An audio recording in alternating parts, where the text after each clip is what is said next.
Dragica Novak Štokelj je Slovenka po svetu že četrt stoletja. Popotnica do novih kultur, ljudi, znanja in ljubezni, je živela že v Italiji, Španiji in zdaj tudi v Bruslju, kjer med drugim občasno poučuje, kako ste lahko že slišali, slovenski jezik za evropske institucije. A slednje se vedno bolj umika njenim drugim velikim ljubeznim, med katerimi je tudi pisanje. V domovino jo je tako v teh dneh pripeljala predstavitev nove knjige pesmi Ljubezni brez doma, ki jo je izdala pod imenom Dragica Čarna. V tednu, ki je prinesel tudi slovenski kulturni praznik, bomo zato zdaj tudi mi zapluli med verze in navdihe, vmes pa spoznali zgodbo temperamentne Prekmurke, ki jo je v radijski studio povabila Mojca Delač.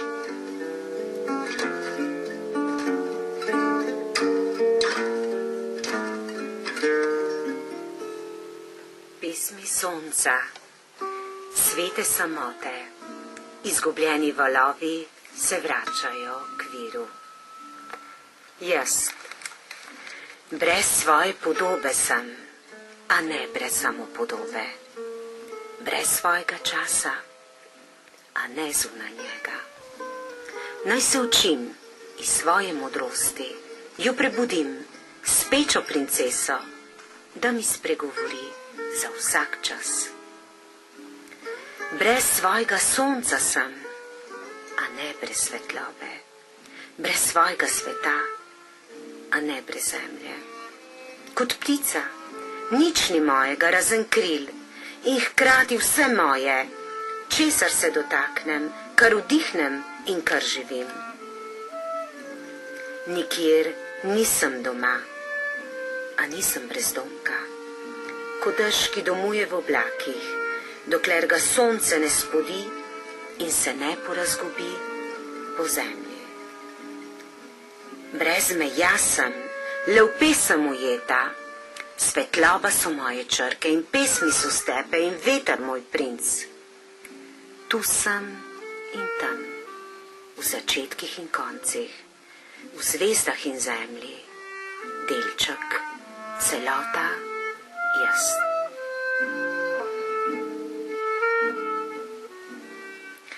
Gospa Dragica Novak Štokelj ali Dragica Čarna, lepo pozdravljeni v oddaji Slovencem po svetu. Dober dan, pozdravljeni tudi vi, Mojca.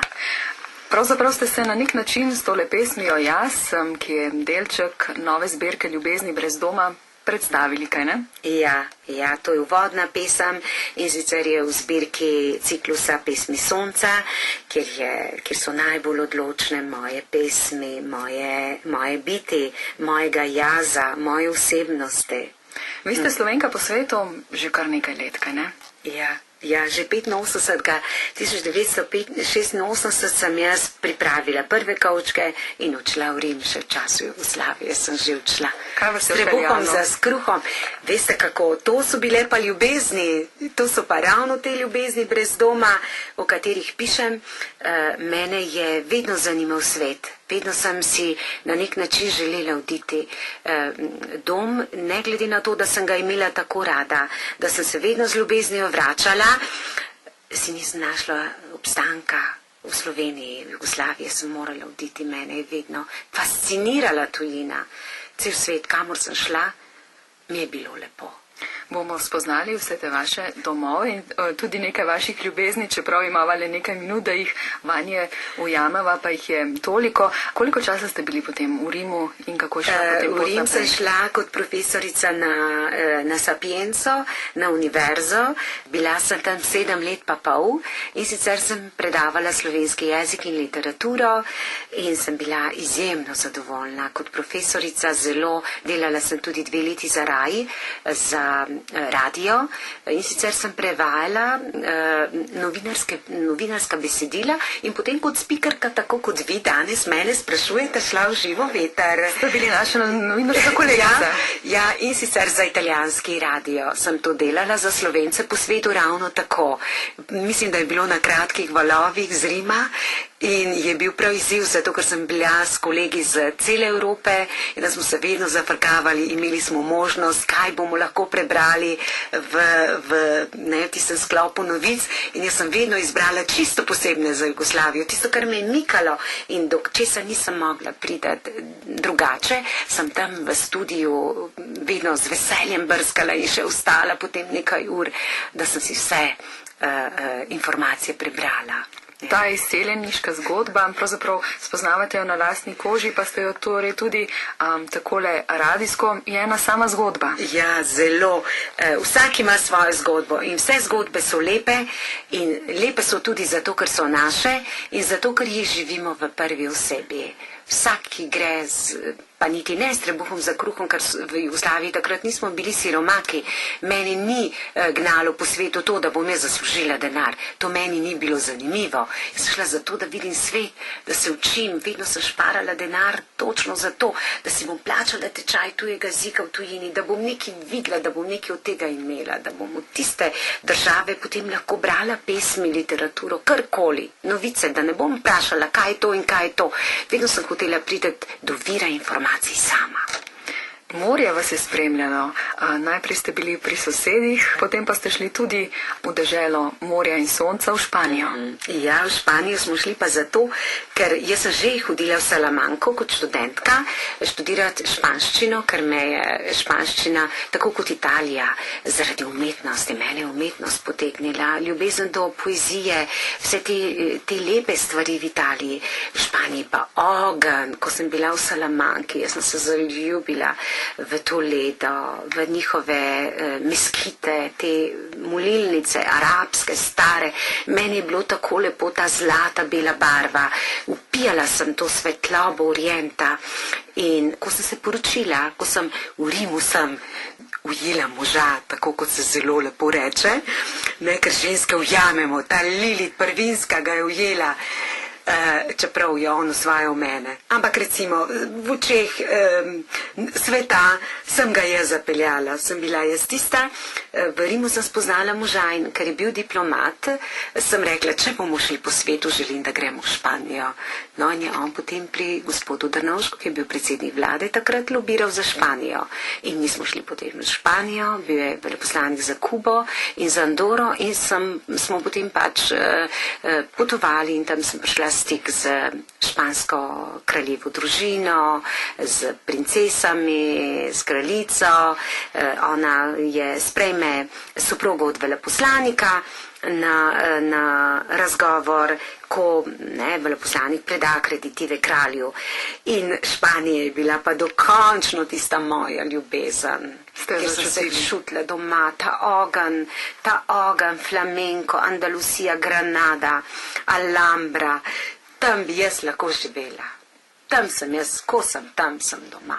Jaz sem vendarle astrološko znamenje dvojni ogenj, tako da me ne vlečejo dežele z vodo. Ampak morje je nekaj drugega, kot recimo, kjer pač čas dežuje. To je meni smrt za moj temperament. Tudi morje je lahko gnjevito, torej Španija je še ena od teh vaših ljubezni. Koliko časa ste bili pa tam? V Španiji smo bili 5 let intenzivno. Ja, ampak smo se pa potem vsako poletje vračali, otrok se je rodil, sin se je rodil v Madridu, deklica je tam odraščala in prav zanimivo, hči študira v Madridu na španski univerzi.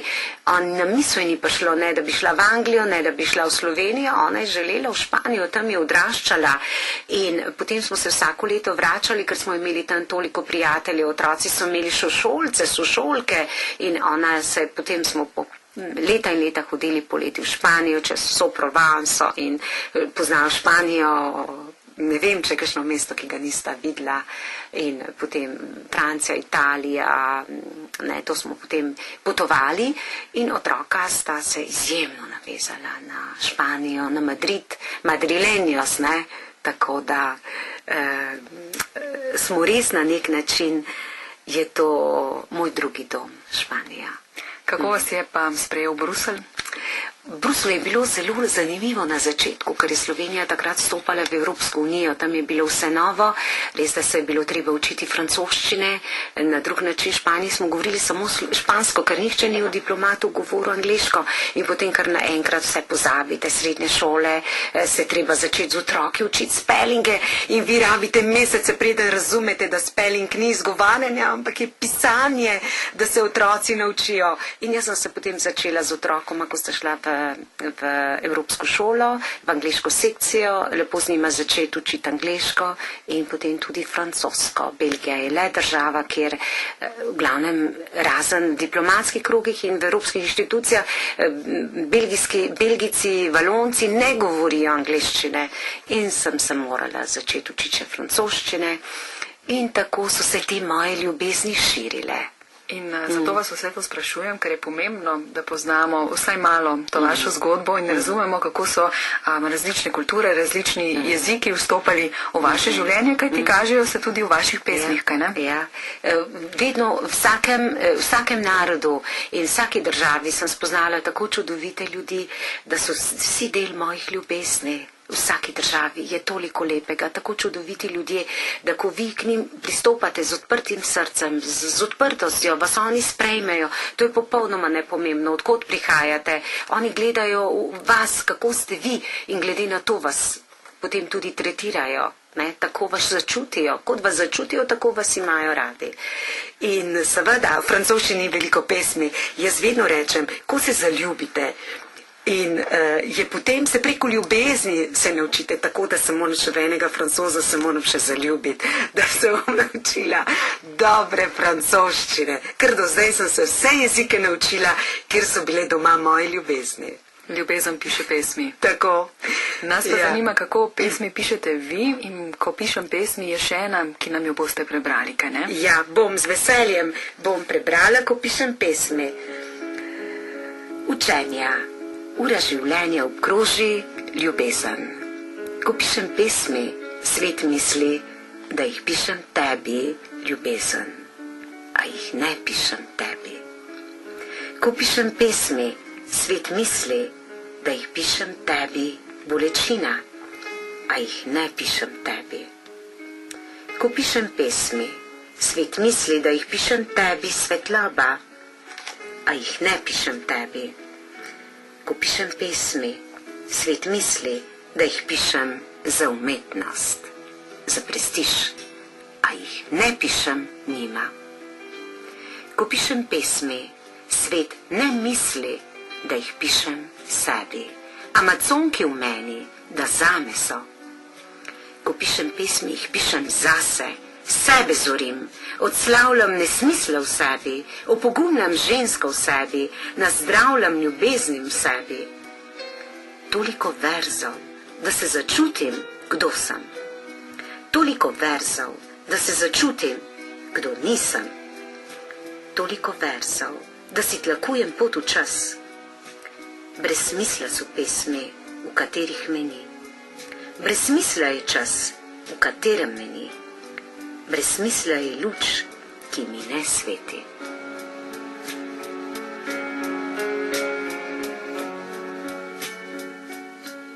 To je še ena izmed pesmi ujetih v vašo novo zbirko Ljubezni brez doma. Dragica Čarna, zakaj Čarna? Veste kako, jaz tudi zdravim, sem mojstrica reikija. Mnoge moje prijatelje, znance v Belgiji, sem s terapijami pozdravila in so me začeli kličati čarovnica.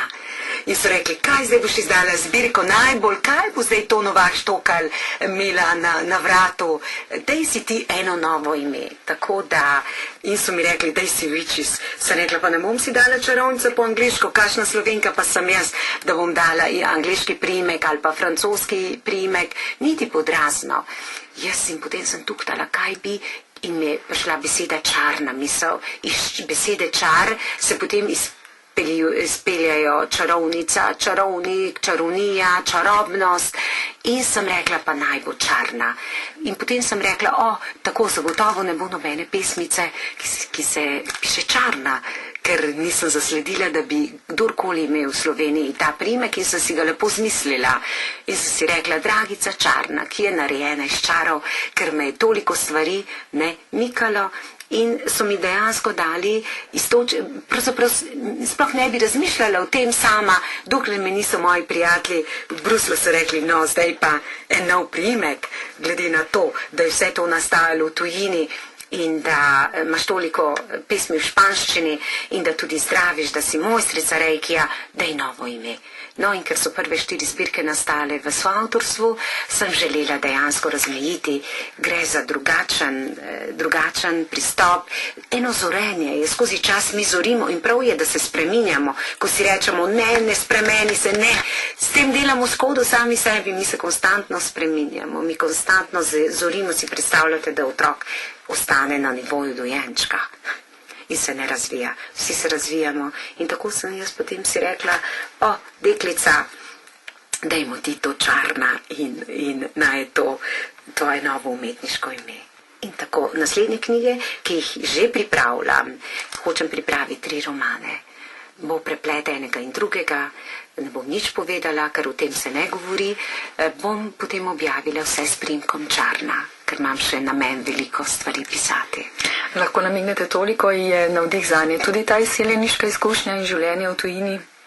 Veste kako, prvi roman, ki ga že pripravljam dolga leta, se situira v Ljubljani in pa, ko sem bila srednješolka, čisto posebna izkušnja in dekletce v Prekmurju, jaz sem se vendarle v Dokležuju rodila, moja materinščina je bila Prekmurščina in ko grem Prekmurje, v Dokležovje, ko pridem tja na tisti plac, kjer smo se otroci igrali, skakali, na nek način mi tam zatripa srce. Samo tam, nikjer druge v Sloveniji, ker ko sem prišla čez mejo, sem bila doma, ampak ko pridem tja, začutim to panonsko nižino, te stepe, ki so bile mehne, ampak tisti veter, tisti sončni zahodi brez konca, to me prebudi. In potem druga je situirana v Rimu. Moj mož je bil v vatikanski diplomaciji. To ne bo zgodba kar tako, ker je pač bil diplomat, duhovnik in sem v bistvu ga odpeljala iz Vatikana v svet, na druge konce. No in bo ta izkušnja res povezana z mojim delom v Rimu in tistim svetom okrog Vatikana. Ja, Vatikan, okrog Vatikana, Rim.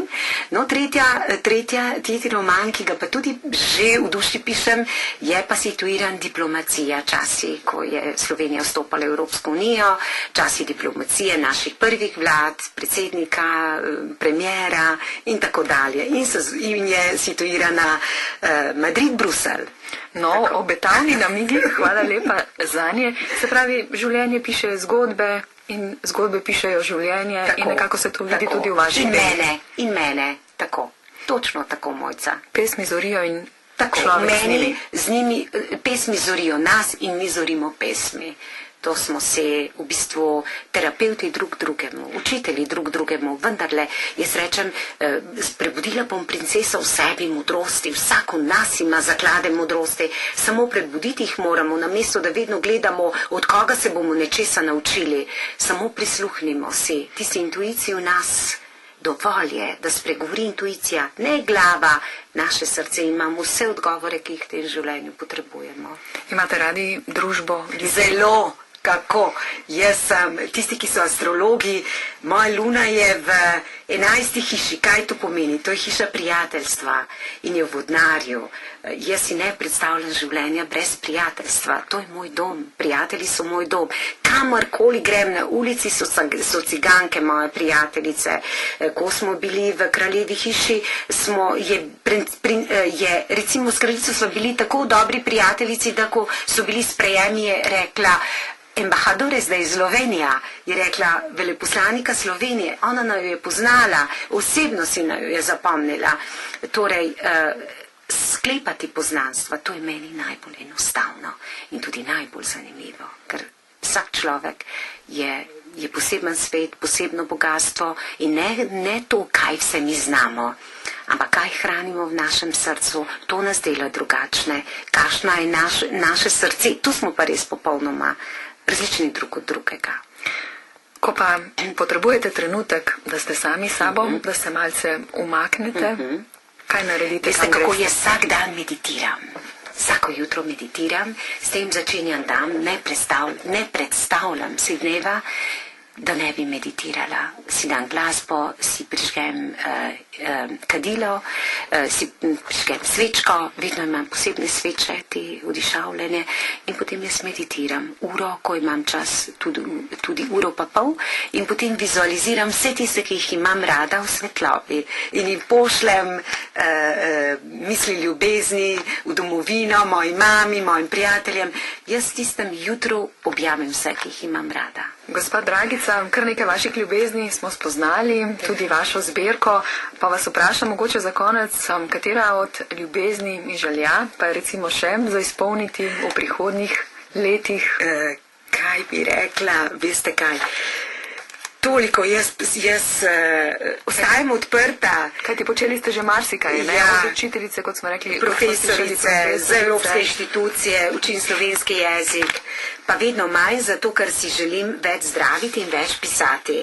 Veste kaj bi vam morda prebrala eno tako zelo močno iz poezije Lilith, ki je ženska še pred Evo, ki je bila izgnana iz raja, ki so jo moški zatirali skozi tisočletja. In jo bom prebrala, res je, da je izvirnik španščine, ampak jaz jo bom prebrala v slovenščini. Torej, pesmi Lilith se pričnejo. Pesnik je boginja, ki ustvarja z lepoto besed, ko me zebe, in nikjer Versaceja, ki bi me pokril. Pesem Lilith. Ena sama pesem, ena sama ljubezen, za vseh milijon, ne zapetih, ne ujetih v telo, med prsi, med boke, mi manjka. Slečena, gola, divja, brez hlačk, brez nogavič, brez krilca, mi manjka. Svobodna, usodna, perverzna, predrzna kot Lilith, mi manjka. Neokročena na tvojem telesu, ne speta med tvojimi usnicami, Adam, mi manjka. Ena sama pesem, ena sama ljubezen, za milijon nezapetih, neujetih v telo, med prsi, med boke, mi manjka. Ena sama pesem, ena sama ljubezen, samo en Adam mi manjka. Hvala lepa za ta pogled v vaše delo, vaše življenje, vaše ljubezni in vaše domove. Gospa Dragica Novak Štokl, gospa Dragica Čarna, hvala za obisk v studio, prijetno bivanje doma in seveda še naprej odkrivanje vseh svojih novih ljubezni. Ja, jaz vam, gospa Mojca, najlepše zahvaljujem iz srca in pošiljam tudi vsem Slovencem po svetu un fuerte abrazo, velik, big hug, kaj še reče, abrazos, veliko ljubezni in upajmo, da bomo kdaj nazdravili še skupaj. Hvala. In poslavljamo se pravzaprav z vašo glasbeno željo, to je Vlado Kreslin, ki nas pa spet odpelje na te vaše primorske ravnice. Ja, hvala lepa.